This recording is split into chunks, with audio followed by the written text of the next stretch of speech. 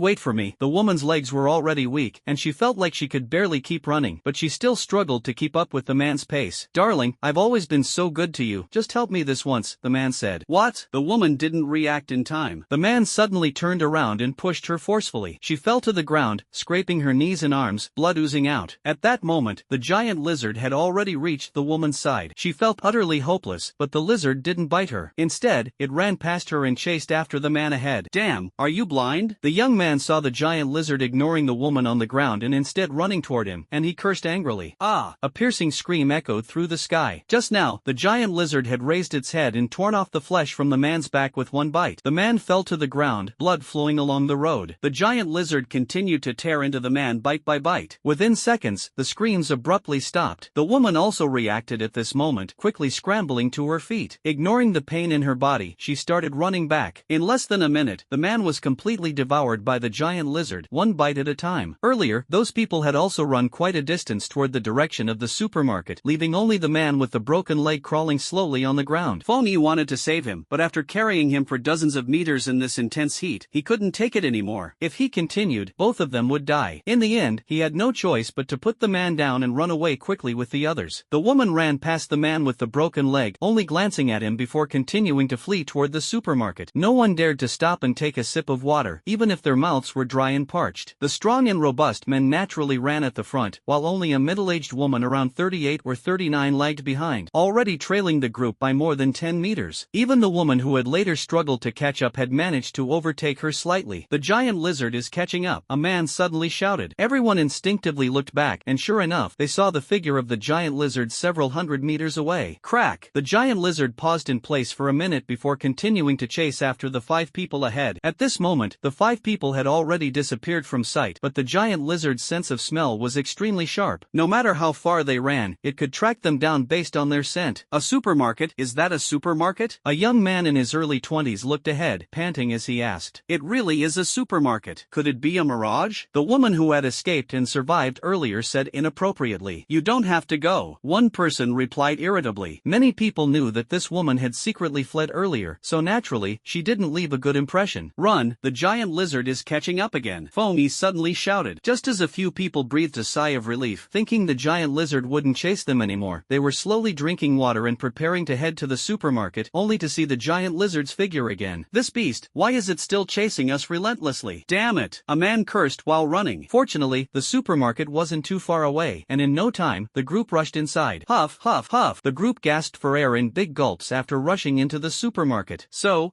cool. I feel alive again. Among them, 3 men plopped down on the ground. Yzia looked at the disheveled appearance of these people and made some guesses. Using his psychic ability, he saw a mutated giant lizard heading this way from several hundred meters away. Boss, quick, close the supermarket door. A mutated giant lizard is coming this way, one man said hurriedly, panting heavily. And Feng Yi, having been a police officer for over 10 years, knew that anyone running a supermarket in today's apocalyptic world must be extraordinary, likely a person with special abilities. He wasn't too worried and even joked. Boss, your supermarket was really hard to find. We almost lost our lives just to come and buy supplies. Yzia smiled faintly, understanding that these people had probably heard about the existence of his supermarket somewhere and came looking for it. Dabai, take care of that thing outside, Yzia said. Dabai nodded. At this moment, the giant lizard had already stopped on the road outside the supermarket and was slowly crawling toward it. Everyone was shocked to see Dabai walk out of the supermarket without taking any weapons, and their bodies kept moving backward. Just a mere second-tier peak mutant beast, and it dares to come here? Dabai said with disdain. The giant lizard clearly couldn't gauge Dabai's strength and immediately opened its blood-red mouth to pounce on on Dabai. As Dabai finished speaking, lightning instantly shot out from his purple eyes. The purple current instantly swept across the entire body of the giant lizard. In just a moment, the giant lizard lay motionless on the ground, emitting white smoke and a burnt smell reminiscent of charred leather bags. Dead, someone exclaimed in surprise. Everyone had witnessed the scene just now and still found it hard to believe that such a massive giant lizard had died just like that in an instant. Feng Yi was the first to step out of the supermarket. Upon closer inspection, he found that the giant lizard was indeed dead. Even its tough skin had fallen off in several places, and the flesh inside was still emitting white smoke, as if it had already been cooked. The big guy crouched down, inserting 2 fingers into the giant lizard's head. When he pulled them out again, a second-level crystal core had appeared in his hand. The others also gradually came out, letting out a long sigh of relief. Damn it, you beast! Chased me all the way here. A man kicked the giant lizard's head, instantly knocking out several of its teeth. Enough, we're here this time to buy food. Foamy raised his arm to stop these people from continuing, then deeply bowed to Dabai. Little brother, thank you. If it weren't for you, we might have. If you want to thank someone, thank my boss, Dabai said. Foamy nodded, then entered the supermarket and cupped his hands toward Yzia, saying, thank you, boss, for stepping in to save us. Yzia raised his hand to interrupt. After all, it wasn't entirely to save them. The giant lizard was about to enter his supermarket, how could it not die? At this moment, everyone began to carefully examine the items in the supermarket, their eyes wide open, and the sound of swallowing echoed one after another. Are you here to buy supplies? Yzia asked. Yes, yes. Foamy quickly snapped back to reality, immediately taking off the gold ring on his ring finger, then removing the gold fortune bead tied with a red string on his wrist, and finally pulling out 3 level 1 crystal cores from his pocket and placing them on the counter. The machine displayed, ring 1200, fortune bead 400, 3 level 1 crystal cores totaling 150, altogether 1,750 yuan. Do you want to exchange? Exchange. Feng Yi nodded. Alright, you can go choose your supplies now. Take a look at the rules in the back. Yzia reminded. Who else wants to exchange? Dabai asked. I. The young woman hurriedly stepped forward. The diamond ring and gold necklace were placed on the counter. A moment later, a total of 6,000. Do you want to exchange? Exchange. The woman, hearing that her items were worth so much, beamed with joy. At this moment, a young man also stepped forward, taking off the watch on his wrist, a white jade pendant with a safety charm, and a level 1 crystal core. 5,300 yuan in total. Deal? Deal. The man was also very happy and then pushed his shopping cart to pick out the supplies he needed. Afterward, 2 other men stepped forward together, looking somewhat similar in appearance, likely brothers. The 2 took out 5 first-level crystal cores and a gold ring. Altogether 1,330 yuan. Do you want to exchange? Exchange, we'll exchange, the 2 said. Ice cream. There's actually ice cream. At this moment, the young woman exclaimed excitedly, almost screaming, drawing everyone's attention. In such hot weather, eating a popsicle would be absolutely delightful. The 2 brothers, who had just redeemed their items, couldn't wait to head to the freezer, grabbing several kinds of cold drinks and ice cream. However, they didn't dare to take too much, as more durable supplies like compressed biscuits, rice, and flour were their essential survival resources. Before long, as they finished purchasing their items one by one, they found themselves in a bit of a dilemma. Everyone looked at the items in their shopping carts. Not only was it difficult to carry everything, but they also had to travel such a long distance. If they encountered any danger along the way, it would be a big problem. But the space bags hanging on the wall were too expensive. They simply didn't have extra money to buy them and couldn't bear to spend on them. Boss, do you have any cheaper space bags? The young woman who had bought 6,000 worth of supplies asked. Yzia felt helpless but still asked the system again. After all, the 2,500 yuan bag was indeed too expensive. If everyone later found out there were no cheaper bags and only bought a little at a time, wouldn't that be even more troublesome for him? System, isn't there a bag that's cheaper, with smaller space, and a shorter usage time? Host, please wait. There are too many items. I need to search. The young woman and the crowd behind her were all waiting expectantly for Yzia's response. Wait a moment. Yzia looked at the crowd and said, Alright, boss, we're not in a hurry. Everyone quickly waved their hands. In fact, Yzia didn't quite understand. In the place where this system originally came from, did they not use bags? Or did everyone have spatial abilities? It wasn't until 3 minutes later that the system spoke. Host, I found 2 options. The first one costs 150 yuan, has a space of 0.5 square meters, a height of 2 meters, and a usage duration of 2 hours. The second one, a space of 1.5 square meters, a height of 2 meters, a usage duration of 3 hours, and costs 350 yuan. After receiving the system's response, Yzia relayed the information to the group. He then purchased 100 of each option from the system store and hung them on the metal hooks at the back. Who needs one? Yzia asked. Boss, I'll buy a 150 space bag. I need one too. Me too. Everyone responded one after another. another. In the end, for 150 space bags were sold. They immediately took out 150 yuan worth of food from their shopping carts and put it back in its original place. After everyone packed their food, they left the supermarket with smiles on their faces. Now that there was a place to buy food, they felt a glimmer of hope in their hearts. At the very least, they no longer had to eat those mutated insects on the ground, or boil water with dried grass and tree bark. Before long, the system's voice sounded. "Host, the lottery system upgrade is complete." As the system finished speaking, a lottery wheel appeared in front of Yzia. 30 level 10 crystal cores, 10 level 11 crystal cores, 5 level 12 crystal cores, a universal robot employee, unlocking the next floor of the supermarket, strength upgraded to the next tier, an interstellar day trip, and a mental ability enhancement pill. Yzia not only noticed that the wheel had many new options, but also saw a note below stating that one spin cost 1 billion. Previously, it was 10 million per spin, and now it's 1 billion? Yes, host, although the price has changed, it's worth every penny. Forget it, it's free anyway. Yzia didn't think much and started the lottery. As the wheel spun and stopped repeatedly. Level 10 crystal cores, 30 pieces, a total of 3 times. 11th level crystal cores, 10 pieces at a time. 12th level crystal cores, 5 pieces in total at once. Mental power surge pills, twice. What are these mental power surge pills? Although Yzia could roughly understand, he wasn't too sure about the exact extent of the surge. By taking the mental power surge pill within 24 hours, the host's mental power can cover the entire blue star, and no object can block it. It can elevate mental power to the peak of level 15. So powerful? Currently, Yzia's mental power could only cover 2 or 3 provinces at most, and mental power at the peak of level 15 would have extremely strong destructive capabilities. Yes, host. Yzia carefully stored the mental power surge pill in his space, then looked again at the crystal cores in front of him and directly absorbed them all. A few minutes later, the aura around Yzia surged several times, and his strength reached the early stage of the 11th tier. With such power, he could reduce an entire province to ashes in an instant with just a flick of his finger. The boss's aura is so powerful. Dabai murmured at the second floor staircase. If it weren't for the supermarket's defenses and Yzia restraining his aura, even the aftermath would have taken Dabai's life. Meanwhile, the 5 people led by Feng Yi, who had purchased supplies, had already returned to the outskirts of the official base. The 50 or 60 people who didn't go all gathered around and saw that everyone was carrying supplies in their hands. That couple wasn't lying. There really is a supermarket, a very big one, with everything inside. A young man said excitedly, pulling out a bottle of still ice-cold fizzy drink from his pocket and gulping it down. "See this? The stuff put into this bag comes out still this cold." At this moment, an ice-powered ability user from the official base walked over. Seeing the crowd gathered in a circle, he curiously looked inside. Standing at 1.85 meters tall, he effortlessly saw what was happening inside. "Where did you get these things?" Hearing the voice, the crowd turned their heads and saw that it was the official officer Zhao Qinghai, who occasionally delivered ice to them. "Officer Zhao," the crowd called out one after another, immediately making way for him. Zhao Qinghai nodded and looked at the few people holding shopping bags. At this moment, Feng Yi stepped forward and told the man in front of him everything about how Su Tao and Meng Xianyan found the supermarket, informed them, and how they also went to the supermarket to buy supplies. "Is there really still such a supermarket nowadays?" Zhao Qinghai asked with some doubt. "Absolutely true," Feng Yi said as he took a bag of rice out of the bag. "Okay, I understand. If you don't have supplies and others are unwilling to give, you can't resort to robbing. Otherwise, leave this place," Zhao Qinghai said in a deep voice. "Don't worry, we wouldn't dare." The dozens of people quickly waved their hands. Although they said this, if it weren't outside the official base, this place would probably have already turned into a bloodbath. After Zhao Qinghai left, Feng Yi cooked a large pot of porridge and still gave half a bowl to each of those who hadn't gone out. At the same time, he told them that even a level 1 crystal core could be exchanged for 50 yuan. They could team up to kill first-tier zombies and wouldn't starve to death. After learning the supermarket's exchange rules, some people had the idea of rushing into the residential area to search the houses for valuable items. However, after thinking it through, they didn't dare to go. Zombies and mutated beasts that prefer to appear at night usually hide in the residential areas, houses, and stairwells during the day. They were just ordinary people without any special abilities. If they were unlucky enough to encounter one, there would be no place to escape in the confined space of a room. They wouldn't find any valuable items and would end up dying at the hands of the zombies. In that case, it would be better for a group of people to go out together. If they spotted a few zombies from a distance, and they were first-tier zombies, everyone could work together. If they encountered second-tier zombies from afar, they could still escape. As for Zhao Qinghai, after returning to the base, he immediately started rummaging through his room to see if there were any valuable items left. Although he had some crystal cores on him, he had heard that they didn't exchange for much. He was not in a hurry to report to his superiors, planning to first probe the situation and confirm it before saying anything. The room was turned turned upside down, and only a gold necklace and an engagement diamond ring were found. These were originally meant as gifts for his girlfriend, but before he could give them, they broke up. I hope this supermarket really exists, that way, it can solve the urgent problem, Zhao Qinghuai murmured, his heart filled with anticipation for the supermarket. At 6 p.m., the sunlight was no longer as glaring as before, and the temperature had dropped to around 58 degrees. 3 modified off-road vehicles sped down the road and stopped outside the supermarket. There really is a supermarket here. Are you sure Deputy Base Leader Chao came here and never returned to the base? Asked Hong Weicheng, the leader of Hongqing Base. He Munan nodded. Absolutely. He Munan's grandson, Hiko, was also in the car and nodded repeatedly at this moment. He Bai Gang has been out of contact ever since he took Chao Rui's to the supermarket, leaving everyone as anxious as ants on a hot pan. He Munan felt even more uneasy, but he was already advanced in age and couldn't possibly let his grandson he could take the risk of going out. His daughter-in-law was just an ordinary woman, and apart from worrying and waiting, there was nothing she could do. Fortunately, this afternoon, the base leader Hong Weicheng returned. Upon learning that Chao Rui's had taken so many ability users out and that they had all disappeared without a trace, he flew into a rage. If something really happened, the loss of so many ability users would be a devastating blow to his base. Let's go and take a look, Hong Weicheng said in a deep voice. Xiaoku, wait in the car, Grandpa. Before He Munan could finish speaking, Hong Weicheng interrupted. Let's go down together. He had already learned that it was this family that caused Chao Ruize to act this way, and he showed no courtesy to the grandfather and grandson. Originally, knowing there was a supermarket that could supply resources should have been a reason to be happy, but now he simply couldn't feel any joy. Hong Weicheng got out of the car, and 6 ability users also got out of the 2 cars behind him, heading toward the supermarket. Yzia was sitting behind the counter reading a novel, while Dabai was in the kitchen preparing dinner. A group of 9 people walked into the supermarket with unfriendly expressions. Yzia glanced up at them, then lowered his head and continued looking at his phone. Boss, I am Hong Weicheng, the leader of the Hongqing base. I heard that a few days ago, my deputy leader and some ability users from the base came to this supermarket and then disappeared. I wonder if the boss knows where they might be now. Yzia slowly put down the phone and said in an exceptionally calm tone, dead. Hong Weicheng's eyes narrowed slightly as he looked at Yzia. At this moment, He Munan, upon hearing these 2 words, felt a jolt in his heart and hurriedly asked, what about my eldest son? They came together, so naturally, they should be sent on their way together. Yizixiao's lips curved slightly. Impossible, impossible, my eldest son had a foolproof plan, how could he possibly die? He Munan kept shaking his head, his expression somewhat deranged. At that moment, He Munan suddenly clutched his chest, his face contorted in pain, and then he collapsed to the ground, unconscious. Grandpa, Hika hurriedly knelt down and shook He Munan. Now He Munan was barely clinging to life. Without professional medical care or the aid of wood-based abilities to restore him, he was doomed. Shut up! Hong Weicheng fiercely kicked Hiko, who was knocked heavily to the ground. Hong Weicheng was already burning with anger, and Hika's shouting only made him more irritated. Moreover, if it weren't for the He family, he wouldn't have suffered such a huge loss. He also knew well that Yzxiao's strength was definitely not weak. If a major conflict broke out now, winning would certainly bring great rewards, but if it ended in a draw, these supplies would be out of his reach, and if he lost, he might even have to pay with his life. Besides, he was slightly injured at the moment, and he felt his chances of winning were slim. Thinking this through, Hong Weicheng suppressed the anger in his heart and looked at Yzxiao, saying, I want to know why the boss killed Chao Rui's and so many ability users at my base? They wanted to seize the supplies in my supermarket, so naturally, they deserve to die. Yzxiao's tone remained indifferent. But killing all 8 or 9 of them seems a bit too ruthless, doesn't it? Hong Weicheng asked. If you're unwilling, you can avenge them yourself. Hong Weicheng paused for a moment before speaking. Since they were foolish enough to offend the boss, I naturally have no reason to avenge them. Now that I understand the situation, I still hope to cooperate with the boss in the future. I hope to purchase supplies for the base from the boss's supermarket. What does the boss think? I run a business with open doors. If there's business coming, I naturally won't turn it away. Yi Zixiao said with a smile. Then we shall take our leave. Hong Weicheng cupped his hands. At this moment, He Munan, who was lying on the ground, had already stopped breathing. He could dragged him out, preparing to load him onto Hong Weicheng's car. This old guy is already dead, so don't let him dirty my car. Just leave him here to feed those mutant beasts. Hong Weicheng said. But, Hika still wanted to speak, but then heard Hong Weicheng say, otherwise, you can stay here and accompany your dead grandfather. Hiko looked around. The sky had already darkened, and he knew that if he stayed here, he would only face a dead end. So, he had no choice but to leave his grandfather's corpse behind and get in the car. 3 cars sped down the road. The occasional zombies that appeared were all shot in the head by the abilities of the superhumans in the front passenger seat and the back seat. If there were zombie crystal cores, the cars would stop to collect them. Squeak! Suddenly, the vehicles came to a screeching halt. What happened? Hong Weicheng Weichang asked the driver. It seems something rushed out of the base, probably a mutant beast or mutant plant, the driver replied. Bang, bang, bang. A grayish-blue tail suddenly slammed onto the hood of the car in front. It's a snake? No, it's a mutant crocodile, the driver shouted loudly as he saw the mutant crocodile on the road, as thick as a tree trunk. It's almost resolved, Hong Weichang said. Base leader, this crocodile still seems to be a third-tier mutant beast. Hiko also saw the scene ahead and trembled in the back seat. Hong Weichang glanced sideways at Hiko, his anger still lingering. He then used his metal ability to control the car door, instantly opening it. Get down! Hong Weichang kicked Hiko down with one swift motion. As the car door closed again, Hiko, who had rolled on the ground, finally came to his senses. Hiko quickly got up and desperately pounded on the car door. Please let me in, base commander. Base commander! The mutated crocodile, upon seeing Hiko, suddenly changed direction and crawled quickly toward him, biting down on his arm in one swift motion. His entire arm was torn off instantly, and blood gushed out profusely. Drive! Hong Weichang patted the wrinkles from his pants. The mutant crocodile was now chewing on Hiko's arm, the scent of blood completely distracting it from the iron box nearby. The three vehicles sped away quickly. Hiko, face full of despair, still gritted his teeth and tried to stand, stumbling as he attempted to escape. But before he could even make it 2 meters, the mutant crocodile, having already swallowed one of his arms, darted after him, biting down hard on his waist. Hiko screamed and collapsed, and what followed was the crocodile's infamous death roll. Before long, all that was left on the ground was a pool of blood. Outside the Hongqing base, Wang Lingling stood at the gate, craning her neck in anticipation, hoping desperately that her father-in-law and son would bring her husband back this time. She had been waiting for over an hour. Her thin short-sleeved shirt was soaked through with sweat and clung to her skin, and any sweat that appeared on her brow was quickly evaporated by the scorching heat. Finally, she saw Hong Weichang's 3 vehicles returning and ran toward them at once. Base leader, base leader. Wang Lingling patted the car window. The car window rolled down, and Hong Weichang glanced at Wang Lingling and asked, "What's the matter?" "My father-in-law and son went out with the base leader to look for my husband, he by gang, didn't they? Do you know if you found my husband? And where are my father-in-law and son?" Wang Lingling remembered that when they left, they were in the same car as Hong Weichang, but now she couldn't see any trace of them. "Please restrain your grief. Your father-in-law and son were unfortunately eaten by a mutated crocodile, and your husband also has passed away." Hong Weichang feigned regret. "Impossible, how could that be? Base leader, don't joke with me like this. My son was perfectly fine when he went out with you. How could he have been eaten by a mutated crocodile? You all are so capable, don't make such jokes." Wang Lingling looked incredulous, thinking Hong Weichang was trying to scare her. However, after a moment, she saw that Hong Weichang remained silent, only shaking his head and sighing. "Impossible, you're lying to me, right?" Wang Lingling hurriedly walked toward the 2 cars behind, but the window of the first car was open, and she didn't see the familiar face she was looking for. The same was true for the second car. Wang Lingling's eyes instantly turned red, tears unconsciously slid down her cheeks, and her head spun with dizziness. Still, she couldn't believe it and ran back to Hong Weichang's car, knocking on the trunk. "They must be hiding in the trunk, playing hide-and-seek with me, right? I remember Kura loved playing hide-and-seek when he was little." Beep beep beep. At that moment, the vehicles behind honked several times, startling Wang Lingling into a shiver. She suddenly snapped out of it and instinctively stepped aside. The car slowly drove into the base, leaving Wang Lingling standing alone in place, motionless. Her lips occasionally twitched upward, and, despite the intense heat, she seemed to feel nothing at that moment, only a chilling sensation spreading from her heart to her entire body. "My father-in-law is gone, my husband is gone, my son is gone too. Ha ha, they're all gone." Wang Lingling laughed hysterically and then dashed off into the distance. Her sorrowful laughter echoed as she ran, but after only 600 or 700 meters, a zombie suddenly appeared and lunged at her neck in an instant. At 10 a.m. the next day, a military green off-road vehicle sped to a stop outside the supermarket. Zhao Qinghuai got out of the car and looked up at the 9-story high supermarket, feeling a sense of shock in his heart. Walking into the supermarket, he gazed at the dazzling array of food, feeling extremely excited. Hearing about it and seeing it with his own eyes brought him a completely different level of amazement. But within seconds, he quickly calmed down, turned to look at Yzia, and hurriedly took out the necklace, ring, 2 second-level crystal cores, and 4 first-level crystal cores he had brought with him. "Boss, how much do you think these are worth?" Yzia nodded and placed them one by one on the pricing machine. Zhao Qinghuai also looked at some of the rules on the supermarket wall, as well as the items sold on the 2nd, 3rd, and 4th floors. 8,100 yuan, want to exchange?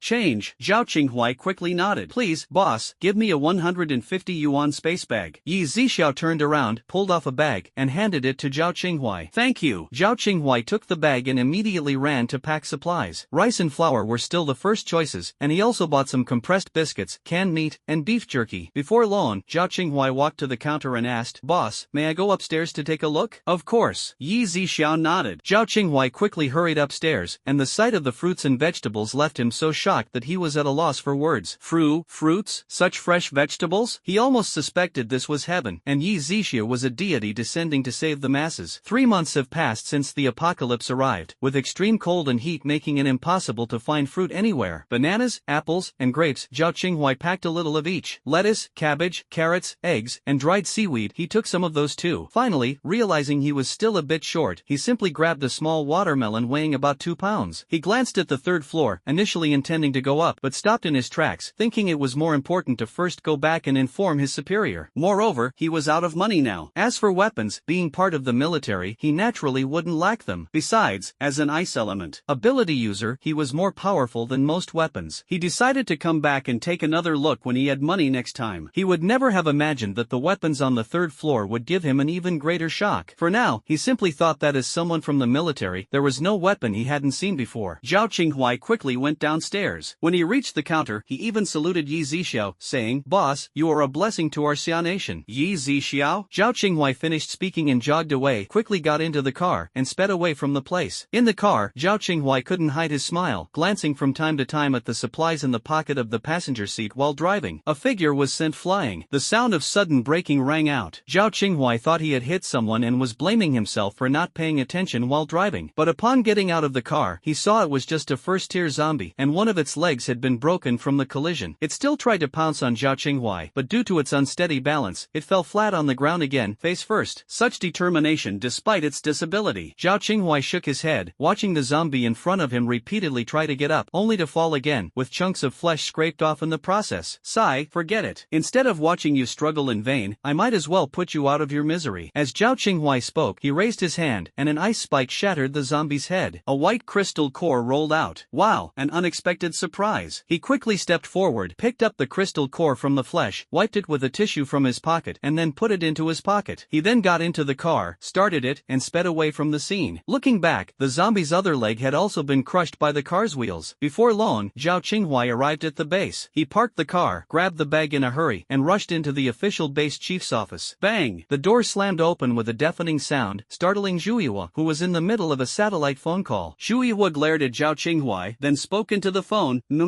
Okay, I understand. After hanging up, Yzia said in a deep voice, "Don't you know to knock before entering? What major issue has made you so reckless and flustered?" "Sorry, leader, this really is a big deal." Although Zhao Qinghuai felt a bit embarrassed, the thought of what he was holding in his hand and that supermarket made him indescribably excited. Zhao Qinghuai hurriedly stepped forward and placed the bag on Yzia's desk. "Leader, guess what's inside here?" "I'm not guessing. If you have nothing better to do, go make more ice." Nowadays, the extreme heat has caused many ponds and rivers to dry up almost completely, and many are already polluted. Currently, ice-type and water-type ability users are the key to ensuring whether a base can operate normally. Making me produce ice all day long. I'm not an ice machine. If I don't rest soon, my powers will be completely drained. Zhao Qinghuai muttered under his breath. "Go, get out." Yzia pointed at the door impatiently. "If I really leave, you'll regret it, uncle. I have watermelon, apples, grapes in here." Yzia was Zhao Qinghuai's biological uncle, but he never allowed Zhao Qinghuai to call him that while at work. "Get lost. Are you messing with me? Watermelon, apple, grapes? If you can find me these, I'll read my name backward. Hurry, get out. The higher-ups have something important for me to handle today. I don't know if it's about distributing supplies. Don't waste my time here." Before Yzia could finish speaking, Zhao Qinghuai opened his bag and took out a bunch of grapes, forcing the words stuck in his throat to be swallowed back down. Then came watermelon, apples, bananas, along with rice, flour, canned food. "You brat, did you meet a bodhisattva?" Yzia looked incredulous. "No, but it's pretty close," Zhao Qinghuai said as he plucked a grape and handed it to Yzia. Yzia took it and immediately popped it into his mouth. The grape juice burst in his mouth. "That's damn sweet," Yzia couldn't help but exclaim. Zhao Qinghuai quickly recounted his trip to the supermarket. At the same time, to keep things fresh, he took the perishable items off his desk and placed them into his spatial bag, leaving only the watermelon on the desk. "Uncle, how about another chilled watermelon?" "That's a great idea." Yzia's eyes lit up. Zhao Qinghuai placed the watermelon into a basin, then raised his hand. In an instant, the watermelon was frozen. Before long, the ice melted, and Zhao Qinghuai split the watermelon in half. The two of them ate the cold, sweet watermelon, their faces showing expressions of great satisfaction. Before long, the watermelon was finished. Yzia still seemed to want more and said, "I'll make a trip to the main base. Wait for me, and we'll go to the supermarket together." "All right," Zhao Qinghuai nodded. He was also planning to go out and kill zombies to collect crystal cores. He was now full of motivation, not just to improve his strength but also for the supplies in the supermarket. The next day, Hong Wei-cheng from the Hongqing base brought a space ability user and drove to the supermarket early, only to find that the supermarket had not yet opened, so they had to wait. More than half an hour later, the supermarket doors finally opened, and Hong Wei-cheng quickly stepped inside. It was only after returning last night that he learned the supplies sent by the Yi family were discovered by a subordinate while cleaning Chow Ruai's room. However, since the bags had already deteriorated, everything was placed in the underground cold storage, which was constantly monitored by an ice ability user. The cold storage housed all their supplies. The generators are also placed in another underground room to prevent high temperatures from directly causing them to fail. If the daytime temperature gets too high, some ice blocks are placed nearby to cool them down. The various fruits, vegetables, and meats sent by the Yi family, though it's been quite some time, are still relatively fresh. Even as the base leader, he hadn't eaten such fresh fruits and vegetables in who knows how long. Yesterday, he stayed on the first floor and didn't go up to the second floor. Moreover, he came in a hurry and was filled with rage, naturally losing some of his rationality. He thought about it all night yesterday, got up before dawn to find his valuable belongings, and came over early in the morning. Boss Yi. Hong Wei-cheng wore a cheerful expression, completely different from his demeanor yesterday. Base leader Hong, you're here quite early, Yzia said. Ah, good morning, Boss Yi. Hong Wei-cheng laughed and greeted. Although he had lost so many ability users, which made him furious and want to kill Yzia, with countless supplies, would he still fear not being able to recruit more ability users? Shall we take out the things we brought and show them to Boss Yi? Hong Wei-cheng said. Yes, base leader. Li Jin was one of Hong Wei-cheng's former subordinates, having followed him for 7 or 8 years. When the apocalypse arrived, he awakened a storage space-type ability. Now, his ability level had already reached the early stage of Tier 3, making him one of the few people Hong Wei-cheng could basically trust. However, storage space-type ability users have poor combat capabilities but are indispensable. If he could awaken the ability to manipulate the surrounding space in the future, his strength would surpass that of many other ability users. Li Jin waved his palm slowly over the counter, and 10 boxes of various sizes were neatly placed on it. Then Li Jin opened all the boxes, revealing an array of gold, silver, jewelry, and jade artifacts. Some were silver wine pots and cups dating back hundreds of years, a red agate Pichot ornament, amber encasing a large spider, a full green jade pigeon egg cabochon, 6 small gold bars, and a few kilograms of raw white jade with a hint of golden skin. Who would have thought that Director Han used to have an interest in collecting these? Yzia remarked. That's right, a lot of money was spent on this. Hong Wei-cheng shook his head and said. As Yzia priced them one by one, not much later, Yzia asked as usual, 9.31 million, trade? Trade, Hong Wei-cheng said. Although the price difference from when he bought these was quite significant after all, he had sometimes purchased them at prices higher than the market value just for collection. Now, in the apocalypse, what use do these have anymore? May I go to the 3rd floor to check out the weapons first? Hong Wei-cheng said, reasoning that since the weapon resources were strong, the backing behind them wouldn't be weak either. Sure. Yzia nodded and looked toward Dabai at the staircase entrance, saying, take them upstairs to have a look. Yes, boss. Dabai nodded. Hong Wei-cheng and his companion originally intended to head straight to the 3rd floor, but as they passed the 2nd floor, they were astonished to see a vast array of such fresh fruits and vegetables. Even the variety in large supermarkets before the apocalypse wasn't this comprehensive. The two paused for quite a while before withdrawing their gaze and heading to the 3rd floor, while Dabai had already gone up during their moment of distraction. Base leader, this. Li Jin pointed at the dazzling array of weapons, many of which were unheard of and unseen before. The two were now even more shocked than they had been on the 2nd floor. This Boss Yi is definitely no ordinary person. Hong Wei-cheng thought to himself, feeling especially fortunate that he hadn't clashed with Yzia yesterday. This young brother, may I ask your name? Hong Wei-cheng looked at Dabai and asked. Big White. Hong Wei-cheng was stunned. Why does this sound so much like a dog's name? Although he was puzzled, he dared not say anything rashly now. Perhaps someone else's parents also thought the name Big White was easy to raise. Brother Bai, which of these weapons is the most powerful? Hong Wei-cheng asked. I think they're all pretty impressive. There's an introduction for each one here. You can take a look. I feel like the more expensive ones might be better, Dabai said, though he actually didn't know, since he hadn't used them before. I'll take a look myself. Hong Wei-cheng looked around and found that the most expensive ones were already over 100 million. He didn't have enough money for those, so he chose some laser weapons he had never heard of or seen before, along with some concealed weapons, spending a total of 5 million. Afterward, Hong Wei-cheng went to the 2nd floor and bought a lot of fruits and vegetables, including as many as 20 watermelons. He also bought plenty of pork, chicken, beef, lamb, and eggs, spending a total of 1 million. Then went down to the 1st floor and spent the remaining 3 million plus on rice, glutinous rice, various flours for making steamed buns and cakes, noodles, cornmeal, compressed biscuits, canned food, instant noodles, self-heating rice, self-heating hot pot, various dried meats, tangyuan, dumplings, as well as beverages, various ice creams, and some tobacco and alcohol. After selecting their supplies, Hong Weicheng and his companion walked to the counter, cupped their hands, and said, "Boss Yi, we'll take our leave now." "Alright," Yi Zixiao nodded. After the two left, Yi Zixiao went up to the Energy Cafe on the 4th floor. "Boss, what coffee would you like to drink today?" 06 asked. "Energy coffee for a good mood," Yi Zixiao replied. In this cafe, everyone is limited to 1 cup per day, and Yi Zixiao is no exception. He did want to try all the varieties right away to see what was special about them, but even he couldn't break the rules. Before long, Zero Xiaolu brought coffee to the table. Yi Zixiao picked it up and took a sip. It was still as rich and smooth as before, and he drank it all in one go. Just after drinking, Yi Zixiao felt a flood of images appear in his mind: winning the lottery, receiving his first paycheck, learning as a child that a couple liked him and was willing to adopt him, surviving a disaster, and obtaining the system, among others. All the things that had once brought him joy and happiness surfaced in his mind. Even the delight he felt the first time he opened his eyes to see the world, his first words, his first steps, things he could no longer remember, all appeared in his mind. Yi Zixiao was immersed in various scenes, his lips unconsciously curving upward. But in less than 3 minutes, Yi Zixiao slowly withdrew his smile, restraining the images in his mind from appearing again. "Strange, why is this happening? Shouldn't the first time I saw the world after being born have been in a hospital? Even if not, the first thing I saw shouldn't have been the entrance of an orphanage." Yi Zixiao clearly remembered that the dean and others had said that when they found him, he was probably about 3 months old. On that day, heavy snow was falling, yet he was only wearing a torn adult's garment, lying on the ground. Not only was he unafraid of the cold, but he was also smiling at the snowflakes falling from the sky. Could it be that after giving birth to me, she abandoned me because she thought I was blind? Yi Zixiao shook his head. He always felt that something was off, but he couldn't quite put his finger on it. Something's wrong. Pressing his fingers against his brow, Yi Zixiao found that the pleasant feeling brought by the mood-lifting energy coffee had completely vanished. Now, he only felt his thoughts in disarray, with a faint sense of swelling pain between his brows. "Host, how about going downstairs to your room to rest?" The system's voice suddenly echoed in his mind. Yi Zixiao nodded and stood up, only to realize that it was the system speaking just now. Moreover, there seemed to be a hint of concern in its tone, which was unusual since the system usually had a mechanical voice. Yi Zixiao was in a very poor mental state at the moment and didn't think much of it. He simply held onto the sloped elevator handrail and slowly went downstairs without using his spatial abilities. In the room, Yi Zixiao closed his eyes, thinking that ever since he gained the system and such power, he had never felt this exhausted before. Because Dabai noticed that Yi Zixiao's expression wasn't very good when coming downstairs, he didn't disturb him and just sat on the ground outside the room to keep watch. The official main base. Shuiwa, Shuihongsong, and the leaders of several bases closest to the main base were also present here. "This time, I called you here to give you something to purchase supplies," said Jin Yefeng, the head of the main base. "Purchasing supplies?" Shuiwa and the other two base leaders looked puzzled. Just a few days ago, Shuihongsong approached Jin Yefeng to inform him about the supermarket situation, and the two immediately went to the national secret base to meet with the higher-ups. After some discussion, it was decided to allocate some gold first so that the nearby bases could go to the supermarket to purchase supplies. Later, Shuihongsong also explained the supermarket situation and conveyed the instructions from the higher-ups to the three of them. Except for Zhuiwa, the other two were all in disbelief. How could there be such a supermarket? And it even has weapons? Just who is the owner of this supermarket? Lao Zhu, why do you seem unsurprised? Asked He Hui, one of the base leaders. That's right. Have you already been there? Another base leader, Lu Wei, also asked. Shuihongsong and Jin Yefeng also looked over. No, I haven't been there, but my subordinates have. They even bought quite a lot of supplies, especially those watermelons, fresh, sweet, and delicious. Just one bite, and the taste, Shuiwa said, even swallowing a bit of saliva as he spoke. He Hui and Lu Wei were also tempted by Zhuiwa's detailed description, swallowing their saliva uncontrollably. Alright, Jin Yefeng raised his hand to interrupt, then pointed to several small boxes on the desk. Each of you take 2 boxes and go purchase supplies. Shuiwa and the other two opened them and were dazzled by the glittering gold. This time, focus mainly on purchasing food supplies. Once the leaders above gather valuable items from other places, we'll buy weapons then, Shuihongsong reminded. Understood, Elder Shui, we got it. The three nodded. Alright, it's getting late. You should head back and quickly purchase the supplies, Jin Yefeng said. Old Jin, Old Shui, we'll take our leave now. After Zhuiwa and the other two left, Jin Yefeng finally spoke. This time, let them go buy the supplies first. If the supplies continue to flow steadily as before, we will organize a unified procurement team to distribute them to all the bases across the country. Yes, that works too. Shuihongsong nodded. This can also prevent some people from harboring ulterior motives during the apocalypse. Moreover, with many places across the country building bases, having them come one by buy one to collect supplies would be troublesome. It's better to have dedicated personnel in charge, distributing appropriate resources based on the number of people and the base specifications. Time passed slowly, and before long, the sky gradually darkened. In the supermarket room, Yzia slowly opened his eyes. He had slept straight through until after 7 p.m., only waking up when someone arrived at the supermarket, which he sensed and became aware of. He opened the door and walked out, seeing 3 people standing in front of the counter. Dabai was using the system machine to price the items they had brought one by one. The newcomers were Yzia, Zhao Qinghuai, and a space-type ability user around the age of 30. Boss Yi. Zhao Qinghuai quickly called out upon seeing Yzia approaching. So you're Boss Yi. I've heard old Shui mention you, saying you're extraordinary. Seeing you today, it truly seems so. Yzia said with a smile, also sizing up Yzia. Yzia nodded and said, you're too kind. I am Yzia, the person in charge of the official base in City A. If Boss Yi has any needs, feel free to come to the base and find me. Alright, thank you very much, Yzia said. At this moment, the pricing was also completed, and the total value was displayed on the machine. 13.59 million. Do you want to exchange it? Yzia asked. Of course, we'll exchange, Yzia said. At this moment, 2 more cars arrived at the supermarket entrance. He Hui and Lu Wei also led the spatial ability users from their respective bases to the outside of the supermarket. Wow, it's really a 9-story supermarket, He Hui exclaimed in amazement as he looked around. Let's go, let's head inside quickly. Old Zhu has already gone in ahead of us, Lu Wei said. Oh, good, good, He Hui said as he and Lu Wei hurried into the supermarket, taking 3 steps in 2. Although they had heard that the supermarket was well stocked and would replenish supplies, there was always the fear of being late and having all the good stuff bought by others. You guys got here pretty fast, Yzia said. Can't let you snatch up everything first, can we? Lu Wei said, then turned to Yzia, cupped his hands, and said, I presume this must be Boss Yi? Lu Wei and He Hui also quickly had the spatial ability user place the boxes containing gold on the counter. After the pricing, the prices were exactly the same. Yzia nodded. Yours is also 13.59 million. Do you want to exchange it all? Yzia asked. Exchange it, the 2 replied. This is the store's rule, as well as the types of goods sold on each floor. The floors without lights are temporarily closed, Yzia said, pointing to the wall behind him.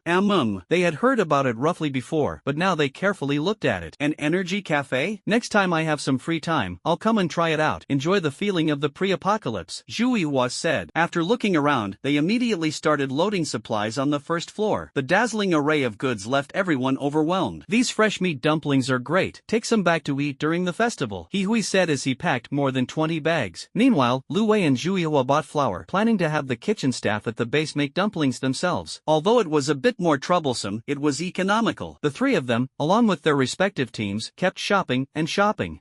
He Hui noticed that he had just taken quite a lot of beef jerky, thinking there wasn't much left, but suddenly the shelves were magically filled again. Could this kid's supermarket have some kind of infinite duplication bug? If so, He Hui's eyes shifted as he speculated. He wasn't the only one with this thought. Yzia and Lu Wei also shared the same idea. Many people who had experienced large-scale shopping at the supermarket likely had similar thoughts. After the group finished shopping on the first floor, they headed up to the second floor, with Dabai following them. Whoa, watermelon, dragon fruit, even durian? He Hui could no longer contain his excitement. Look over there, Lu Wei pointed to the meat section. I'm so sick of eating mutant beast meat all the time. Finally, we can try something different, Yzia said excitedly. Various fruits, various meats, various vegetables, everyone kept piling them into shopping carts non-stop. Once the carts were full, they had the space ability users store them. I want to check out the weapons section on the 3rd floor, Yzia said. This time, the budget can't be spent on these, Lu Wei said. I'm just looking. Looking doesn't cost money, Yzia said irritably. Then I'll go take a look too, He Hui said. Afterward, the group went to the 3rd floor. To say they weren't curious would be impossible, but upon reaching the 3rd floor, everyone was utterly shocked, inwardly exclaiming, damn, is this still something from Blue Star? This must be from outer space, right? Advanced civilization? What level of civilization? Could it be that the boss isn't from Blue Star either? I really freaking want to buy this. Yzia couldn't help but curse. Today, these grown men truly experienced what it feels like to want to buy something but can't, a feeling so frustrating it makes you want to chop off your own hand. I'll go home tomorrow and check if my wife's jewelry is still there, He Hui said. The others had similar thoughts. Being superhumans, they naturally weren't as afraid of zombies. The group took one last look around before reluctantly heading downstairs. Boss, we're taking our leave, everyone said as they quickly left the supermarket, planning to bring the supplies back as soon as possible. At this moment in the nation of Britain, within a massive, ancient castle, Ling Lichu sat on the 2nd floor balcony on a European-style sofa, holding a wineglass in his hand. However, it was filled with fresh blood. He took a light sip and looked at the tens of thousands of zombies standing on the grass below the stairs. These zombies were all 3rd tier and 4th tier, with not even a single 2nd tier among them. Ahead, there were a few peak 4th tier zombies facing the tens of thousands of neatly aligned zombies. Ling Muchu stood up and walked to the edge of the balcony. King! Tens of thousands of zombies knelt down in unison, shouting loudly. Not bad. Ling Muchu nodded, feeling quite satisfied. Ling Muchu planned to distribute all the weapons he had previously purchased to the leading high-level zombies, so he instructed Butler Bai, have someone bring all the weapons down. Yes, young master. Butler Bai nodded, then went downstairs to distribute the most lethal weapons to the 4th tier zombies, while the remaining weapons were given to the 3rd tier zombies. After everything was done, Ling Lichu spoke again. Becoming zombies was not our choice, but now humans are extremely hostile to us, treating us as a great scourge to be eliminated. Naturally, we cannot sit idly by. We were born in accordance with the will of heaven, and this blue planet should also have a territory of our own. The leading few peak 4th tier zombies raised the weapons in their hands. The tens of thousands of zombies below responded in unison. Yes, what I want is loyalty. As far as I know, I am currently the only zombie king on Blue Star. No matter how many appear in the future, if there is betrayal, kill. Ling Lichu said in a deep voice. Loyalty, loyalty, loyalty. The zombies below raised their weapons and shouted. Together with this king, share the world of Blue Star equally with humans. Ling Lichu spoke again. Share the world of Blue Star equally.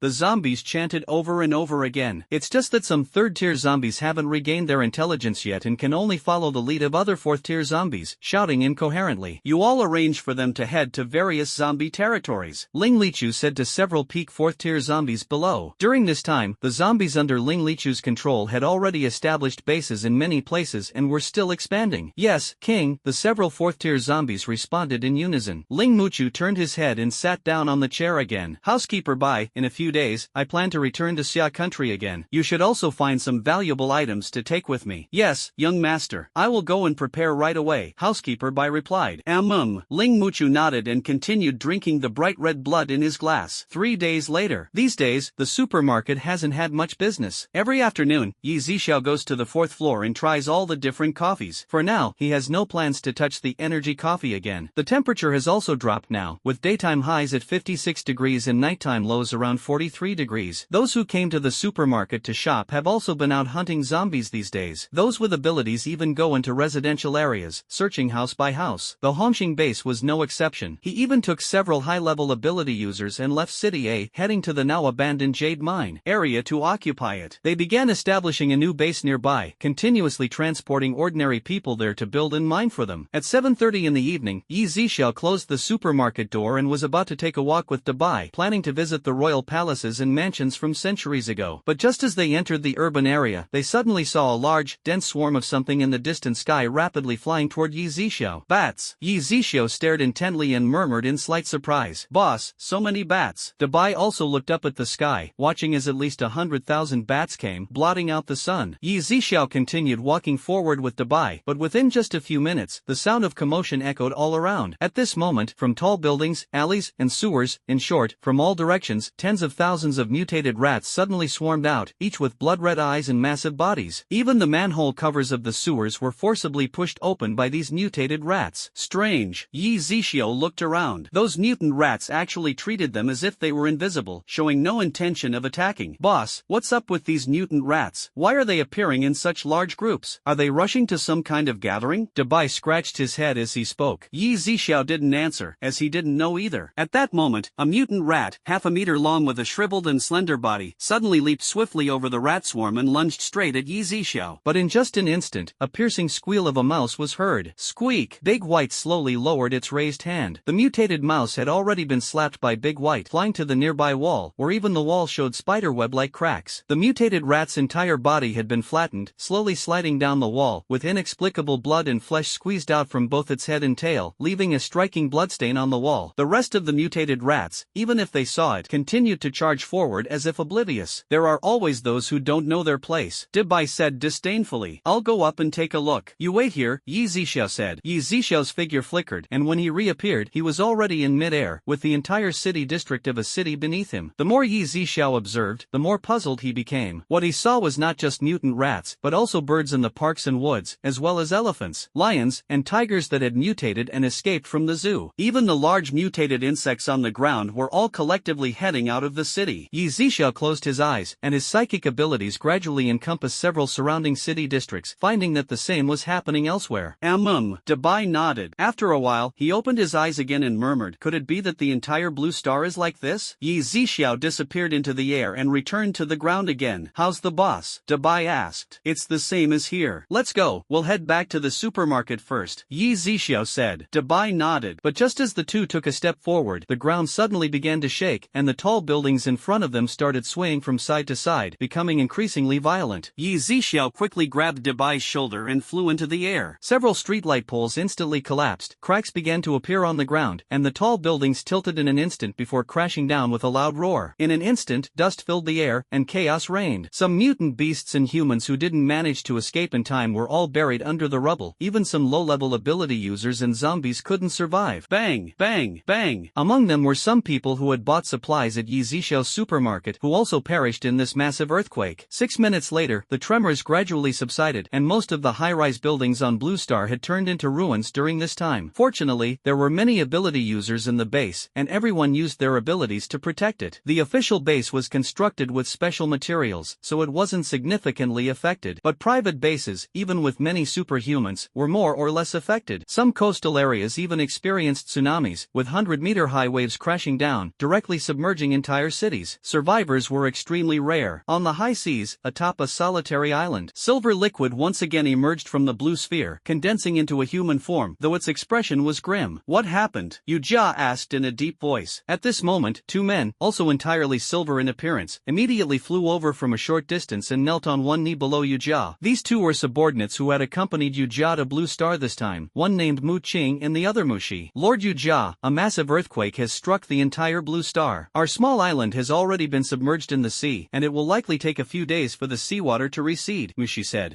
Just mere seawater, it can't penetrate my ironclad defenses, Yzia said disdainfully. Lord Yzia, it's just that this earthquake killed the envoy we sent to capture the ability users, and quite a few underdeveloped ability users also perished in this earthquake, Mu Qing added. If the envoy is dead, then find another one. As for those dead ability users, it's indeed a pity, but there are still more than 4 years left before we return to Dark Meteor to participate in the advanced level ceremony. By then, we can join the clansmen who went to other planets to gather energy and inject the energy into the energy veins of Dark Meteor. That way, our planet can successfully advance to a level 3 civilization. Yes, Lord Yzia, Mu Qing and Mushi said in unison. Yzia turned around as he spoke, though his expression still carried some doubt. After all, this earthquake was beyond his expectations. However, he didn't dwell on it and once again transformed into a silver liquid, slipping into the blue sphere. At this moment, Yzia also returned to the supermarket with Dabai. The supermarket was just as it had been before, completely unaffected. However, the road outside had cracked in several places, though it wasn't particularly severe. Yzia took 2 bottles of fizzy soda from the freezer and tossed one to Dabai. The first time Dabai drank it, he was captivated by the unique taste. However, Yzia usually didn't let him drink too much, otherwise, he could drink dozens of bottles a day. Gulp, gulp. In less than 3 seconds, Dabai had already finished a bottle. Yzia watched Dabai, who drank so quickly and burped several times in a row, and shook his head, feeling that the eating manner and behavior did not match the appearance. An hour later, a rumbling sound came from outside the supermarket, and a helicopter landed. Ling Lichu and Butler Bai stepped off the helicopter. The two walked into the supermarket and looked around. Boss Ye's supermarket is truly extraordinary. Even after such a big earthquake, the supermarket remains intact. Not even a piece of wall plaster has fallen, Ling Lichu said. Mr. Ling, with such a big earthquake, aren't you anxious to check on your family? Yzia raised an eyebrow and asked. No worries, of course coming to Boss Ye's supermarket is more important. Even if I go back now, it would already be too late. Although Ling Lichu said this, it was also because many of the constructions in his family were the best on Blue Star, and with so many high-level zombies around, there might be some minor issues, but nothing serious. Mr. Ling is quite open-minded, Yzia teased with a faint smile. Let's not joke with Boss Yi. I'm here today to buy another batch of weapons, Ling Lichu said. Welcome, Yzia replied with a smile. Afterward, Butler Bai opened the 2 wooden suitcases he was carrying, revealing them to be filled with exquisite boxes of various sizes. As Butler Bai placed the boxes one by one on the counter and opened them, they were still filled with collector-grade jewelry and accessories of various specifications. Yellow diamonds, pink diamonds, white diamonds, ruby, emerald necklaces, earrings, and various icy red jade, sky blue, imperial green jade, and so on. Yzia also priced each one individually. A few minutes later, Yzia spoke. 3.2 billion, deal? Of course, Ling Lichu said. Afterward, Butler Bai Bai had Yzia give them a 25,000 space pouch and then went to the third floor. Half an hour later, the two had bought all the weapons they needed. Butler Bai, we're going to the fourth floor. You should try the coffee here too, Ling Luchu said. This, Butler Bai felt it was somewhat inappropriate. After all, you're just an ordinary human, and your physical condition is deteriorating. There's a type of energy coffee in the cafe that can enhance physical functions. You should give it a try, Ling Lichu said, having already familiarized himself with all the different types of coffee during his last visit. Then I'll follow the young master's suggestion, Butler Bai said. The two went up to the fourth floor and chose a seat by the window. 06 also approached the two. May I ask what kind of coffee you would like? A cup of premium physical energy coffee and a cup of premium ability enhancing energy coffee, Ling Lichu said, handing the card to Zero Xiaolu. Alright, please wait a moment. Zero Xiaolu scanned the card and returned it to Ling Lichu. Before long, the coffee was served. Ling Lichu looked at Butler Bai and said, give it a try. Alright. Butler Bai nodded, picked up the coffee, and took a big sip. The coffee went down smoothly, like a warm current flowing into the stomach. Butler Bai felt an indescribable comfort throughout his body. Butler Bai finished the remaining coffee, paused for a long moment, and then said, young master, this coffee is amazing. I feel like I've become several years younger, and even some of my old health issues have improved significantly. Ling Luchu nodded. After all, he was a fifth-tier zombie with naturally sharp senses. Just now, he had clearly noticed that the wrinkles on Butler Bai's face had slightly faded, and in terms of appearance alone, he indeed looked several years younger. Young master, you should drink it too, Butler Bai said. Gulp. Ling Muchu nodded and also drank the coffee in front of him in one gulp. Just after finishing the coffee, Ling Muchu felt a surge of energy coursing through his body, seemingly hinting at a breakthrough to the late stage of the fifth tier. Ling Muchu's eyes flickered, and he felt a bit of regret. Had he known it would have such an effect, he would have ordered the heavenly grade coffee that costs 10 million per cup. But today, he couldn't drink anymore, and after the earthquake, he needed to go back and check on things, so he couldn't stay here for long. Before long, the two of them descended to the first floor. Leaving so soon this time? Yzia asked, knowing that Ling Luchu and Butler Bai had gone up to the fourth floor cafe and come back down in less than 10 minutes. Yes, there's an urgent matter. I'll come again another day, Ling Luchu replied. Truly magical. After Ling Luchu and Butler Bai left, the system's voice sounded again. Congratulations to the host for earning 3 lottery chances. As the pointer turned, it stopped for the first time on the slot for the universal robot employee. At this moment, a white humanoid robot appeared out of thin air in front of Yzia. Yzia nodded. Host, would you like to activate the universal robot? Activate, Yzia said. As a current of electricity buzzed, the pale blue eyes of the white robot lit up. In just a moment, it moved as naturally as an ordinary human. It then bent deeply at the waist and bowed to Yzia, calling out in a young male voice, Boss.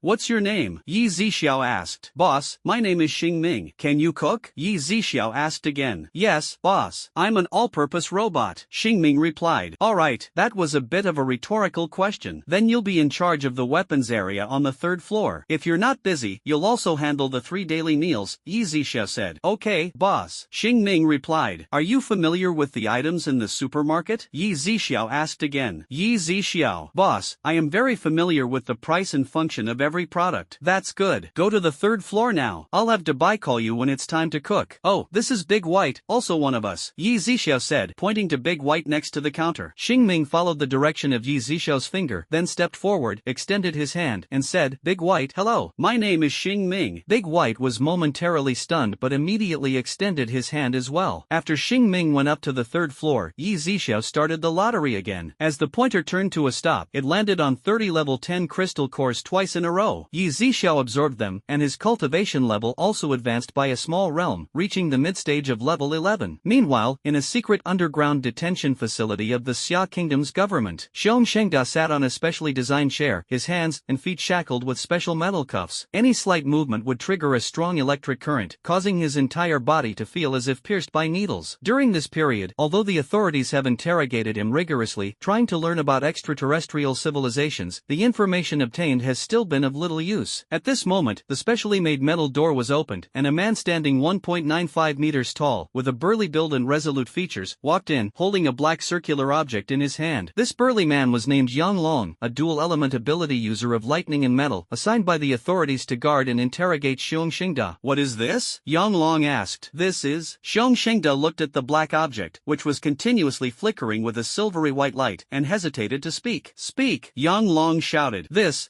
is their signal to me. Maybe they're asking me to send the ability users over, Xiong Shengda said softly. After hearing this, Yang Long seemed thoughtful. He then stepped forward forward, lowered his head to look at Xiong Shengda, and immediately grabbed his wrist. I'm giving you this signal device. Figure out a way to take me with you, you know what to say. Xiong Shengda shook his head repeatedly. For now, he could still survive here, but if he brought Yang Long inside and those alien civilizations found out they had colluded, he'd probably end up dying a miserable death. You don't have a choice. If you refuse, I'll kill you right now. With what you've done, you deserve to die 100 times over. Yang Long forcefully pried open Xiong Shengda's fingers and placed the signal device in his hand. Die now, or take me with you. Pick one. As Yang Long spoke, lightning flickered in his eyes. I'll take you there, okay? Xiong Shengda was almost in tears, then looked at the signal device below, gritted his teeth and said, if I die, so be it. Dead is dead, dying later is still a gain. Yang Long then went out for a while and informed his leader, Kong Xiang, of his decision. Although it was very dangerous, there was no other way, and they could only take a risky move. Despite his worries, Kong Xiang could only repeatedly remind him to stay safe, as individual life and death now seemed utterly insignificant compared to the extinction of all humanity on Blue Star. After arranging everything, Yang Long returned to the detention room, immediately unlocked Xiong Shengda's handcuffs, and put the black hood he was holding onto his head. Let's go, Yang Long said. Although he was not afraid of death, he feared dying without meaning, and his heart was weighed down heavily. It wasn't until the two had driven more than 100 kilometers away from the secret detention facility that Yang Long removed Xiong Shengda's black hood. The glaring sunlight almost made Xiong Shengda unable to open his eyes. During this time, he hadn't seen sunlight, though in this scorching weather, there was no need to. The next day, the supermarket had just opened when Yzia saw two men and two women looking around at the entrance. Their clothes were all damaged and dirty to varying degrees. They looked to be only about 20 years old, and all of them were ability users. The supermarket is open, one of the girls, who had a good figure and delicate features, exclaimed excitedly. Wan. The two men quickly walked over to the girl with delicate features, their hearts also filled with excitement. Lan Wan, Liu, Li Xian, and Fu Chuanyuan were all classmates from Ahu City University. When the apocalypse struck, they were trapped at school, and unexpectedly awakened their abilities. During a fight with zombies, they ran into each other by chance and subsequently formed a small team. Lan Wan was the school beauty of their university, the dream girl in the hearts of all men. Li Xian and Fu Chuanyuan were no exception. Although she looked a bit disheveled now, her delicate features were still hard to conceal. Li Yu was a student in the sports department. Although her features were not bad, her skin was dark and her behavior was usually like that of a man. Li Xian and Fu Chuanyuan never really regarded her as a woman. This time, they came from Ahu City to An City with the intention of joining the official base here, as the official base in Ahu City was still under construction. Although there was also a private base there, the deputy base leader had developed inappropriate feelings for Lan Wan. Being a proud and headstrong woman, Lan Wan naturally wouldn't agree to become the lover of a 50-year-old man, so she found an opportunity to quietly leave. Are you the owner of this supermarket? Lan Wan asked softly, her voice like a clear spring, stirring the hearts of the two men nearby. Yes, Yzia replied with an indifferent expression and tone. After speaking, he turned and went back behind the counter. Lan Wan was momentarily stunned. She was usually surrounded by admiration, so Yzia's attitude and tone left her momentarily at a loss. Let's go in, Liu said at this moment. Several people immediately reacted, but the moment they stepped into the supermarket, the temperature of over 20 degrees made everyone freeze for a moment. So